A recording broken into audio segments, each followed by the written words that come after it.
부부가 함께 외출할 때가 있죠. 같이 외출할 때 다른 사람이 준비를 다 할 때까지 기다렸다가 사이좋게 현관문을 나서는 부부도 있지만 혼자 준비를 다 마쳐놓고 기다려주지 못하는 분들도 있습니다. 이제 부인들은 외출하기 전에 설거지도 대충 해놓고 거실도 치워놓고 또 외모도 좀 가꾸고 준비할 일이 많은데 이제 옷만 갈아입으면 되는 남편들이 주로 기다리지 못하는 것 같습니다. 벌써 구두를 신고 현관 앞에서 왜 이렇게 오래 걸리냐고 퇴근하고 핀잔을 주다 보면 마음이 상하죠. 당신 혼자 가세요. 네, 그런 일들이 있지 않습니까? 누군가 동행하려면 가는 방향도 맞아야 되지만 속도도 맞아야 됩니다. 동행 없이 혼자 갈 때는 뛰어가든지 걸어가든지 있던 옷 그대로 가든지 옷을 갈아입고 가든지 자기 하고 싶은 대로 하면 됩니다. 근데 동행한다고 할 때는 반드시 타자에 대한 의식이 있어야 됩니다. 그러니까 누군가 나와 함께 한다는 사실, 그 사람이 가고자 하는 방향과 속도는 어떤지 다른 존재에 대한 내 생각이 필요합니다. 우리가 지금 함께 동행하는 관계, 함께 예배를 드리는 관계라고 할 때에 다른 사람에 대한 의식, 다른 사람에 대한 생각, 다른 사람에 대한 배려, 이런 것이 있어야 한다는 겁니다. 그래야 우리가 함께 갈 수가 있습니다. 우리는 하나님께로 나아가는 동행들이고 영적인 순례자들입니다. 자기 나름의 목표를 정해놓고 먼저 달려갈 것이 아니에요. 왜 따라오지 못하냐고 핀잔을 줄 것이 아니에요. 함께 갈 수 있도록 앞에서 끌어주고 뒤에서는 밀어주는 그런 동행이 되시기 바랍니다. 오늘 함께 읽으신 말씀을 보면 에녹이 300년을 하나님과 동행하다가 하나님이 그를 데려가셨다 그랬습니다. 히브리어 원문을 보면은 이 동행한다는 말은 걷는다 또는 행진한다는 말입니다. 우리가 하나님과 동행한다는 것은 걸어갈 때도 하나님과 같이 걸어간다는 그런 뜻이 되겠습니다. 그런데 참 재밌는 것은 부부가 함께 걷는다는 뜻으로 쓰인다는 겁니다. 예, 부부가 함께 걷는다는 것. 참 보기 좋고 또 중요한 일이죠. 부부가 함께 걸을 때 중요한 것이 하나 있는데 방향도 중요하고 속도도 중요하지만은 간격이 참 중요합니다. 제가 예전에 경로대학을 담당할 때 어떤 장로님의 늙으신 부모님이 나오셨습니다. 연세가 꽤 많이 되셨겠죠. 근데 이 두 분이 1년 12달 한결같은 간격을 유지하면서 동행하셨습니다. 할머니 권사님이 앞에서 걸어가십니다. 그러면 이 할아버지 집사님은 권사님의 가방을 이렇게 메고 꼭 한 걸음 뒤에서 다리가 좀 불편한 모습으로 따라 걸으시는 거예요. 그래서 보면서 아마 젊었을 때는 할아버지가 앞에 가시고 할머니가 뒤에서 따라가시지 않았을까 이런 생각을 해봤습니다만은 신기하게도 이 두 분의 간격은 거의 일정해요. 1년 12달 거의 그렇게 그 간격을 유지하면서 동행하셨어요. 그래서 그래서 그 모습이 참 보기 좋아서 가끔씩 교회 마당에서 이 두 분이 오실 때 기다렸다가 지켜보기도 했습니다. 이 부부는 서로 다툴 때도 있고 속상할 때도 있고 어렵고 힘들 때도 있는데 한 평생 같은 방향을 갑니다. 그리고 같은 속도로 가고 그리고 같은 강경. 너무 멀어지지도 않고 또 너무 붙지도 않고 일정한 그 간격을 유지하면서 걸어가는 사이. 그것이 동행한다는 뜻입니다. 근데 우리가 하나님과 동행한다는 것이 이런 뜻인데, 근데 우리가 하나님과 동행한다고 하면은 왠지 부담을 가지게 됩니다. 이게 참 하나님과 동행한다는 것이 어려운 말이기도 하지만 또 하나님과 동행하려면 뭐 내가 어떤 것을 뭐 포기하고 희생해야만 가능할 수 있을 거라는 생각이 들기 때문입니다. 근데 우리가 하나님과 동행한다고 하는 것은 이미 나와 함께 하신 하나님, 이미 내 곁에 계신 하나님, 그분을 의식하고 걸으면, 그렇게 살아가면 그것이 하나님과 동행하는 겁니다. 하나님을 의지하고 믿는 그 순간부터 우리와 하나님이 함께 하시는데, 그러면 우리가 해야 될 중요한 것은 뭐냐면 이 하나님하고 나하고 간격을 잘 유지하는 겁니다. 내가 앞서지 나가지 않고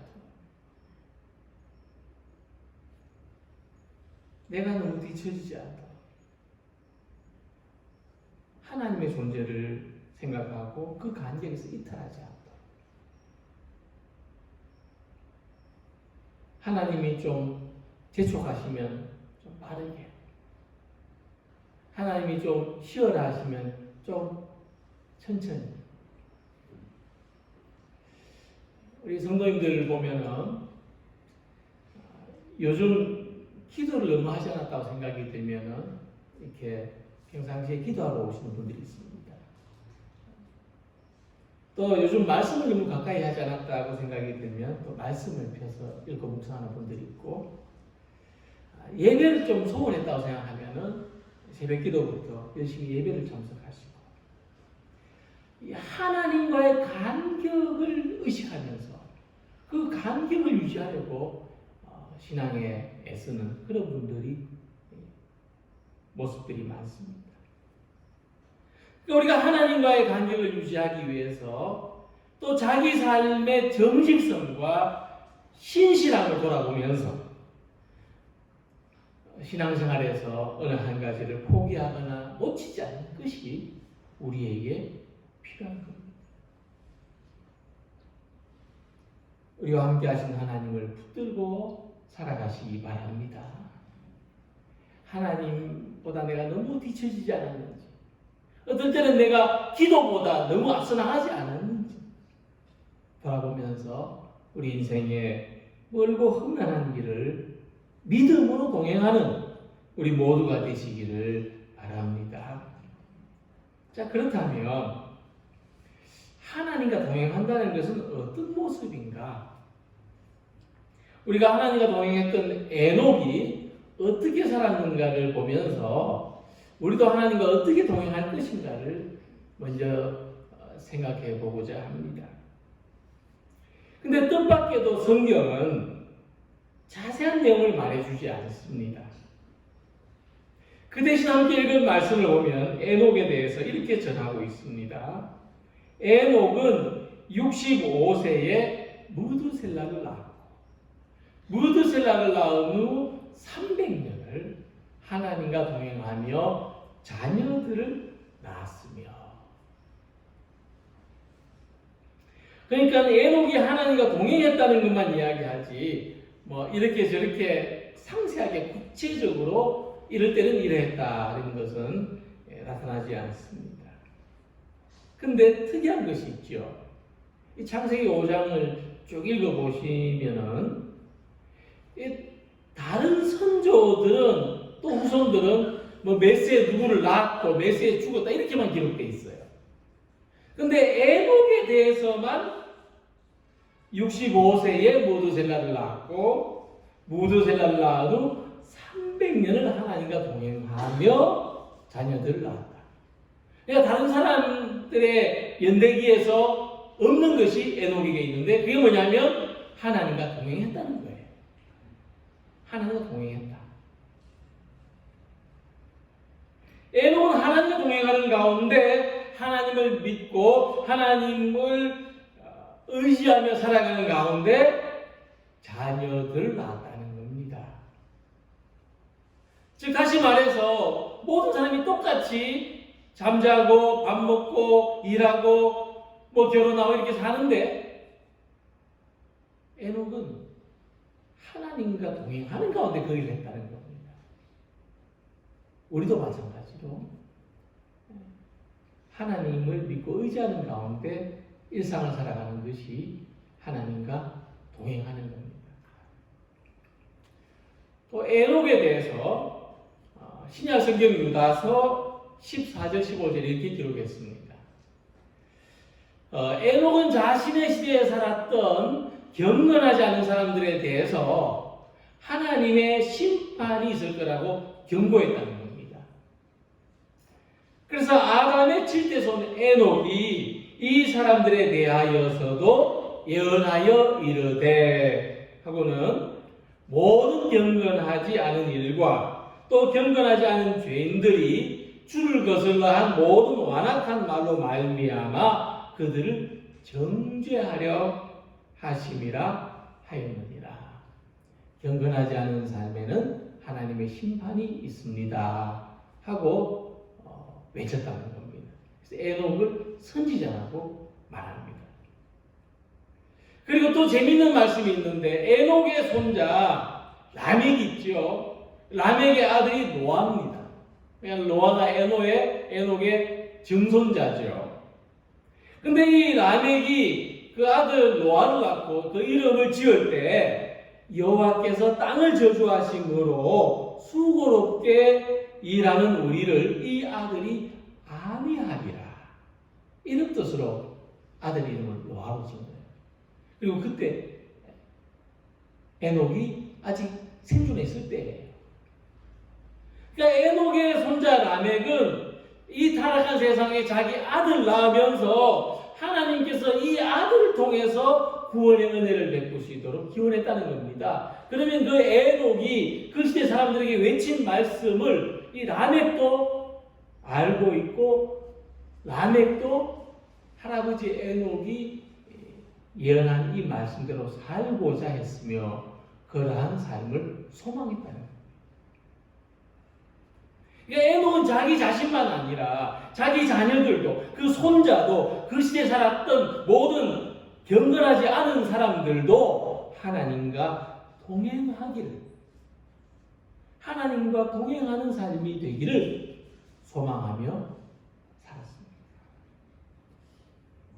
그러니까 하나님과 동행한다는 것은 뭐냐 하면 하나님과 동행하면은 그것이 그 사람의 삶이 됩니다. 하나님께 기도하면 그것이 그 사람의 삶이 돼요.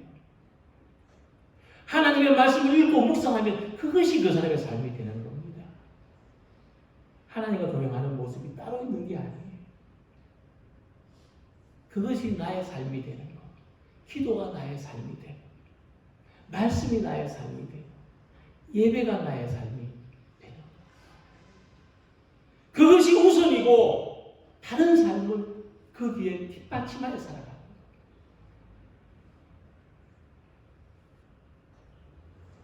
거예요. 에녹은 어느 한 가지 면에서 하나님과 동행하는 사람이 아니라 그의 삶 전체가 하나님과 동행하는 사람이 되었습니다.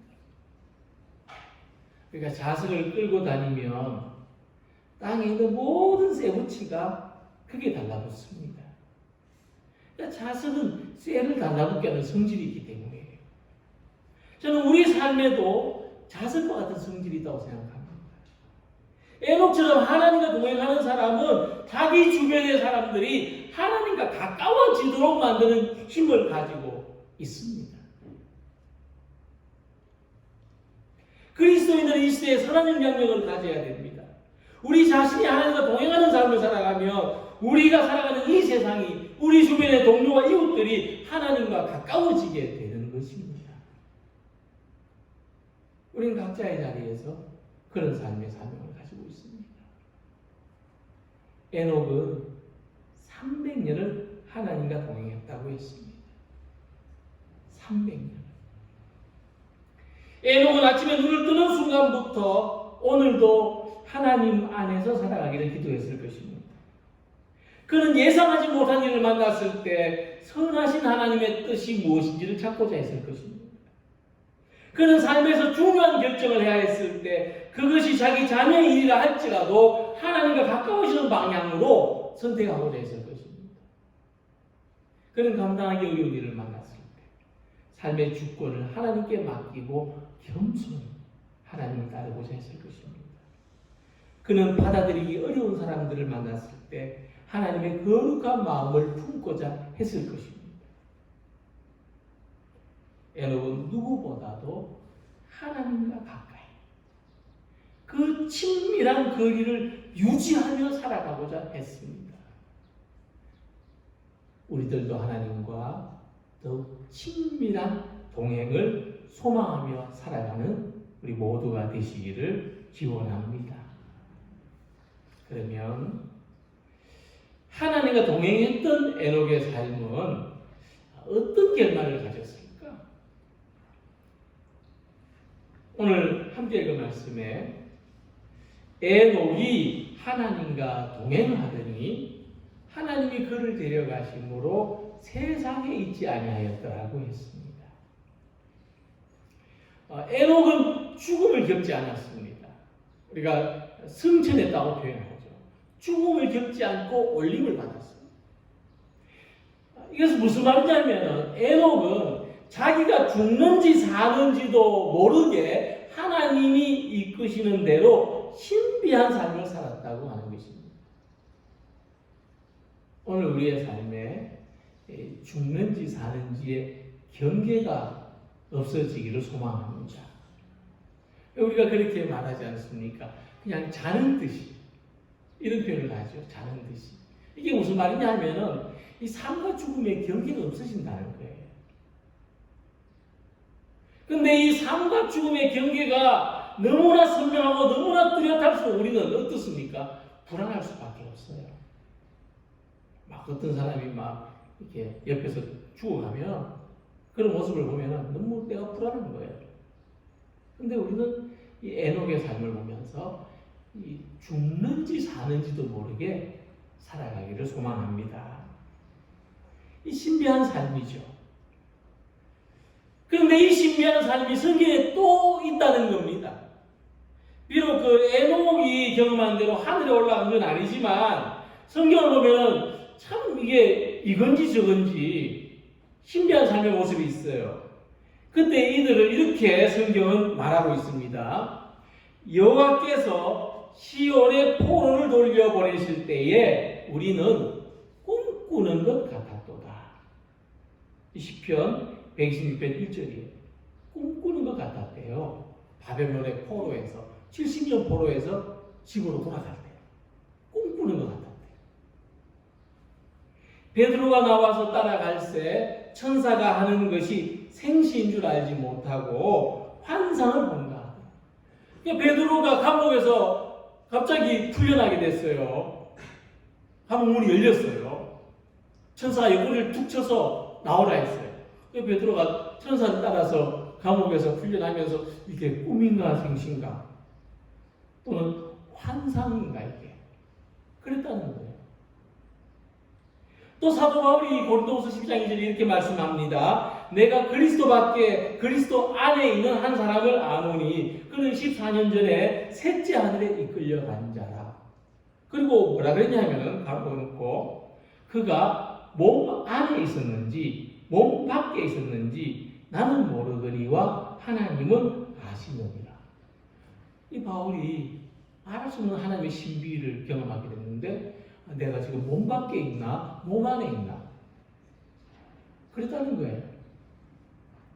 하나님과 동행하는 삶이 뭐냐면요 자기도 모르는 사이에 하나님의 은혜의 자리에 와 있고 하나님의 구원의 자리에 와 있고 하나님의 축복의 자리에 와 있는 것을 깨닫는 거예요. 나의 나 된 것이 하나님의 은혜라는 것을 어느 날 깨닫게 되는 거예요. 신명기 8장 4절에서 이렇게 말씀했습니다. 이 40년 동안에 내 의복이 헤어지지 아니하였고 내 발이 부르트지 아니하였느니라. 이스라엘 백성들이 왜 광야에서 40년을 걸어 다녔습니다. 40년. 비록 애굽에서는 벗어났지만은 광야에는 길이 없어요. 방황했습니다. 먹을 것도 없고 마실 물도 없고 쉴만한 그늘도 없었습니다. 그런데 이 40년을 걸어 다녔어요. 그런데 지나온 삶을 돌아보니 40년 동안 옷이 헤어지지 않았고 발이 부르트지 않았다는 것입니다. 그들이 애굽에서 나올 때 뭐 명품 옷을 입고 명품 운동화를 신었습니까?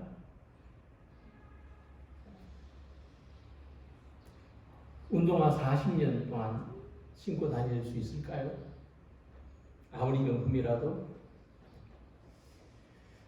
그들의 삶과 환경과 조건은 열악했습니다.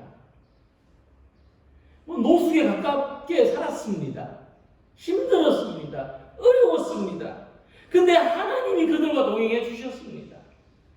하나님과 동행하는 동안 무엇을 먹을까, 무엇을 입을까 염려를 떨쳐버리게 되었고, 하나님과 동행하는 동안 어느새 40년의 세월이 지나가게 되었고, 하나님과 동행하는 동안 광야를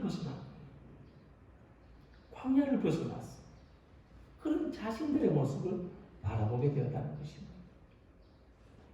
우리의 삶도 광야를 걷는 거하고 똑같습니다. 지금까지 걸어온 길도 힘들었어요.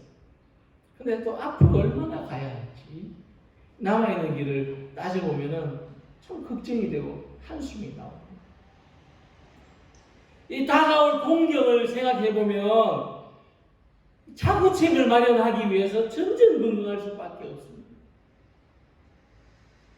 그러나 하나님과 동행하고자 하면은 하나님이 입히시고 하나님이 먹이시는 놀라운 은혜의 삶을 살아가게 되는 것입니다. 그래서 우리에게는요, 지나온 삶을 돌아보는 즐거움이 있어야 됩니다. 우리의 삶을 돌아볼 때 하나님께서 우리를 인도해 오신 그 흔적을 발견하는 놀라움이 가득하시길 바랍니다. 어떤 사람이 모래길을 걷다가 문득 외롭고 힘들고 쓸쓸해서 문득 뒤를 돌아보니까 발자국이 자기 발자국밖에 보이지 않다는 거죠. 그 사람이 하나님께 원망했어요. 하나님, 평안할 때는 저하고 잘 그러시더니 동행하시더니 왜 이렇게 어렵고 힘들 때 나를 혼자 버려두셨습니까? 그러니까 하나님이 그 사람한테 음성으로 그러시더라는 거죠. 그 발자국은 잘 봐라. 그것은 너의 발자국이 아니라 나의 발자국입니다. 어렵고 힘들 때는 내가 너를 업고 걸었느니라. 하나의 동화 같은 이야기지만은 이 이야기가 주는 깊은 영적인 교훈이 있습니다. 내 삶을 돌아보니 그것은 나의 발자국이 아니라 하나님이 나를 업고 걸으신 발자국이었다는 것입니다. 나의 어렵고 힘든 날들을 돌아보니 나는 없고 하나님의 은혜가 넘쳤더라는 것입니다. 여기까지 은혜를 베푸신 하나님께서 앞으로도 함께 하시는 것을 믿으시기 바랍니다. 에녹은 하나님과 동행하다가 하나님이 데려가셨다고 했습니다. 함께 하시고 동행하신 하나님이 더 영원하고 더 평안하고 더 축복된 자리로 에녹을 인도해 가신 것입니다. 우리들도 구원의 자리로 축복의 자리로 하나님이 인도해 가시기까지 광야를 바라보는 것이 아니라 우리를 업고 그러시는 하나님, 우리 손을 붙들고 가시는 하나님을 바라보는 믿음으로 살아가시기를 소망합니다. 끝으로 하나님과 동행하는 동안 우리들이 잊지 말아야 할 것이 있습니다. 히브리서 11장 5절 6절에서는 에녹이 하나님과 어떤 모습으로 동행했는지를 이렇게 말씀하고 있습니다. 믿음으로 에녹은 죽음을 보지 않고 옮겨졌으니 하나님이 그를 옮기심으로 다시 보이지 아니하였느니라. 그는 옮겨지기 전에 하나님을 기쁘시게 하는 자라는 증거를 받았느니라. 믿음이 없이는 하나님을 기쁘시게 하지 못하나니 하나님께 나아가는 자는 반드시 그가 계신 것과 또한 그가 자기를 찾는 자들에게 상 주시는 이심을 믿어야 할지니라. 에녹은 하나님과 동행했어요. 우리가 다 아는 사실이죠. 근데 하나님과 동행하는 동안 하나님을 기쁘시게 하는 사람이라는 증거를 얻었다는 겁니다. 에녹은 하나님을 기쁘시게 하는 사람이라는 증거를 얻었어요.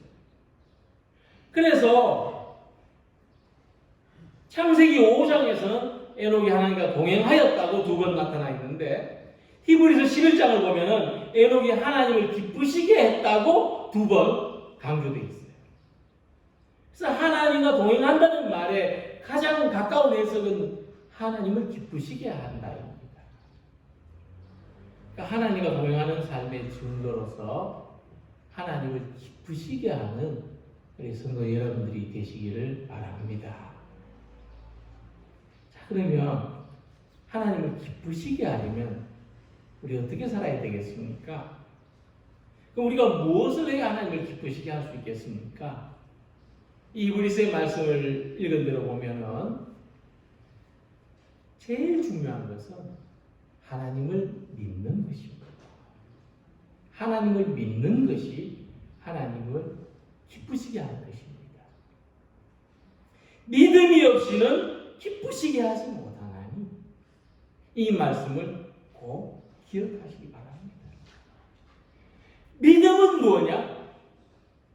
다른 존재를 신뢰하는 겁니다. 하나님은 우리와 다른 존재입니다. 우리와 뜻이 다르고 생각도 다르고 존재하는 방식도 다르고 일하는 방식도 다른 분이 하나님이십니다.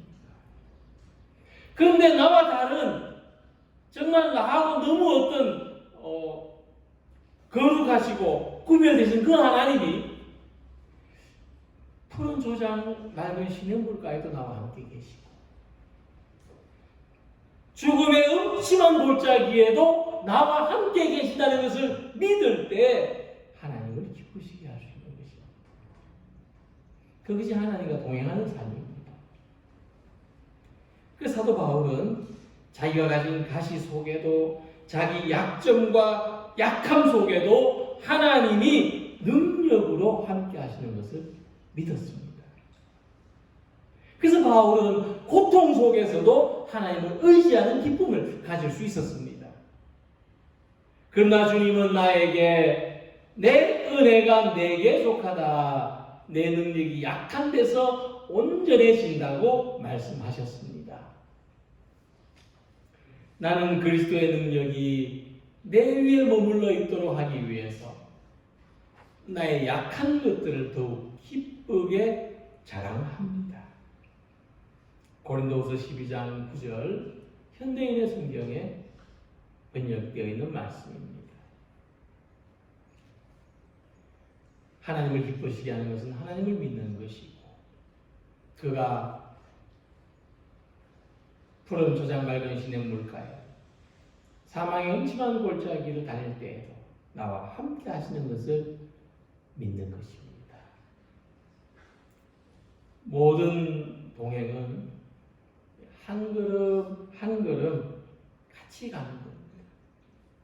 그렇게 하려면 방향도 같아야 되고 속도도 같아야 되고 그리고 항상 가까운 간격을 유지해야 됩니다. 우리가 겪는 어떤 힘들고 어려운 조건이나 환경 속에서도 하나님과 이 같은 간격, 더 친밀한 간격을 유지하려고 힘쓰는 성도들이 되시길 바랍니다. 기도 생활에 열심을 내시고 말씀 생활, 예배 생활, 봉사와 헌신에 열심을 내셔서 하나님과 가까이 하기 위한 목적으로 신앙생활을 하시기 바랍니다. 그것이 하나님을 믿는 것이고 그것이 하나님을 기쁘시게 하는 겁니다. 이제 우리는 하나님과 동행하며 살아가기를 소망합니다. 이런 모습이 본보기가 되어서 다른 사람들에게 선한 영향을 끼칠 수 있기를 바랍니다. 앞으로 나아갈 길도 하나님께 맡기고 의지하면서 한 걸음 한 걸음 은혜의 자리로 나아가기를 소망하고 광야에서 벗어나 젖과 꿀이 흐르는 가나안 땅의 삶으로 나아가기를 소망합니다. 믿기 어려운 상황, 열심히 신앙생활하기 어려운 조건 속에서도 하나님을 믿고 기쁘시게 하도록 하나님께 더욱 가까이 나아가는 삶. 현재로부터 미래까지 우리의 지금의 부족함으로부터 온전함에 이르기까지 고통 속에서부터 구원에 이르기까지 하나님과 통행하는 우리 모두의 삶이 되시기를 주님의 이름으로 기원합니다. 기도드리겠습니다.